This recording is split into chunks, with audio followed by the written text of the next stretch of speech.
అబద్ధంతో అతిపెద్ద సమస్య ఏంటో తెలుసా నీకు? మనిషి ఎప్పుడూ దాని భారం మొయ్యలేక నలిగిపోతుంటాడు.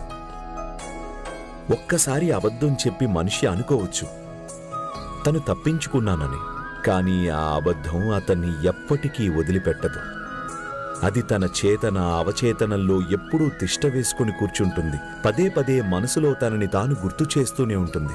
ఎన్నిసార్లంటే మనిషి చిట్ట చివరికి అదే అబద్ధాన్ని తన సత్యం అనుకుంటూ ఉంటాడు.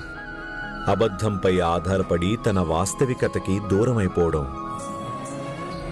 అంతకంటే పెద్ద దౌర్భాగ్యం ఏ మనిషికి ఉండదు.